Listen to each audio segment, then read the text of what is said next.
Liverpool beat Manchester City 2-0 at the Etihad Stadium to pretty much guarantee that they win the Premier League this season, especially after Arsenal lost 1-0 to West Ham. Liverpool now holds an 11-point lead over Arsenal, and while Arsenal still have a game in hand, it's pretty obvious that Liverpool are not showing any signs of slowing down, and the well-oiled machine that was created by Jurgen Klopp and perfected by Arne was on full display tonight. I'm excited to break it down for you guys from a tactical perspective because there were a few concepts that Slot clearly worked on in the preparation for this match, and I'm also going to explain how the absence of Erling Haaland eliminated any real possibility that Manchester City had to beat Liverpool. The concepts that we're going to talk about today are Liverpool's defensive shape and how they created overloads out of possession in wide areas, City's lack of solutions and variety in the attack, and Liverpool's ability to play through and over City's high block. But before we start, I want to get your honest opinions on the match, so go ahead into the comment section down below and let me know what you thought of each team's performance, as well as your thoughts on the title race and how much this specific match impacts that final outcome. And don't forget to hit that subscribe button. Anytime there's a big match, we have pre-match previews and predicted lineups, post-match thoughts, and a full tactical analysis breakdown, all right here on this channel.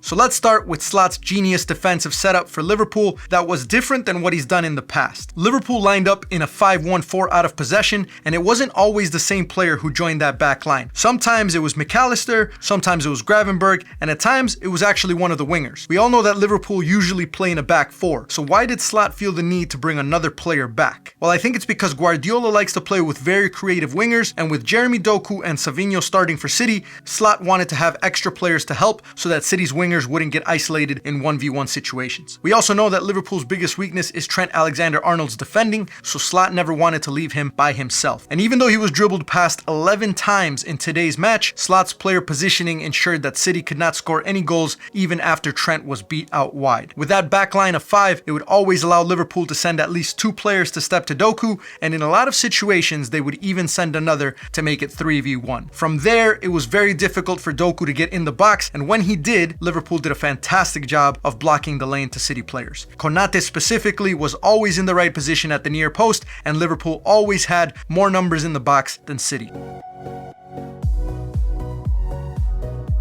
Insanity is doing the same thing over and over again and expecting different results. And this is exactly how I sum up Manchester City's creation of chances in this match. There were more than 10 situations where City got the ball to Jeremy Doku so that he could dribble down the line and cross the ball, and not a single one was successful. I was disappointed that Pep didn't make any adjustments and try to find different ways to create opportunities. Here are some of the suggestions that I would have had for Pep. Instead of Doku crossing the ball hard and on the ground, he could have chipped it to the back post so that it would at least get past Konate. Or once the ball got out wide and City forced Liverpool to bring 3 players back to defend it, they should have tried to find Phil Foden or Kevin De Bruyne at the top of the box with a cutback pass so that they could either shoot or cross it. And finally, they should have just gotten more players in the box. If your entire plan is to get it wide for your creative players, you have to give them a target once they do their job. And as I said in the beginning, not having Erling Haaland waiting for service in the box basically eliminated any real chance of them winning the game.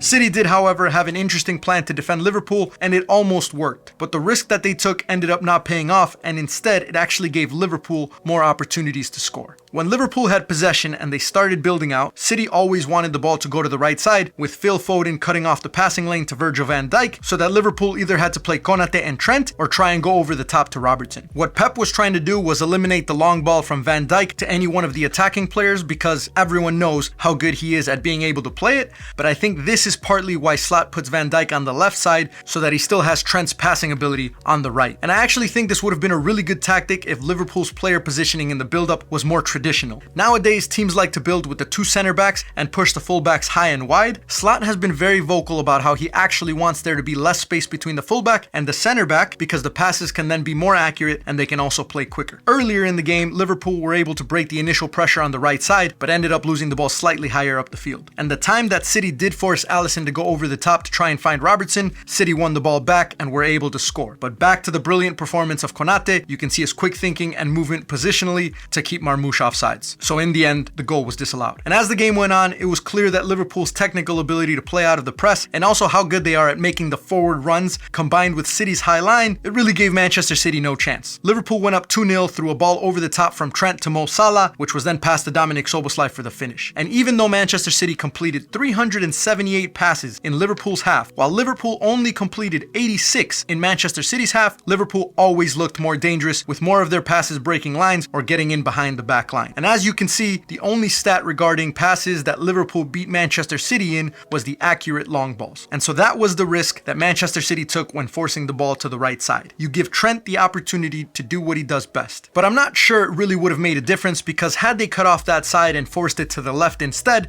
then Virgil van Dijk would have done the same thing from the left. And just to finish this off, we can take a look at Liverpool's first goal. A brilliantly worked set piece from a corner kick where McAllister found Szoboszlai on the ground, who passed it perfectly to Mo Salah, who was free at the penalty spot for the finish. And a fun fact for you all, since the 92-93 Premier League season, an average of 23.5% of all goals scored came from set pieces. And this is excluding penalties. I know it's not the prettiest or the most entertaining way of scoring goals, but if 1 out of every 4 goals is scored this way, teams really need to put a big focus on working on them in training and also defending them. I'm a big believer that set pieces will either win you the game or they'll lose you the game. And Liverpool got their game winner off a set piece today. So if you guys appreciated this tactical analysis, please don't forget to subscribe. And if you haven't commented down below with your thoughts on the match and whether the title race is over, don't forget to go ahead and do that right now. Thank you guys all for watching, and we'll catch you in the next one.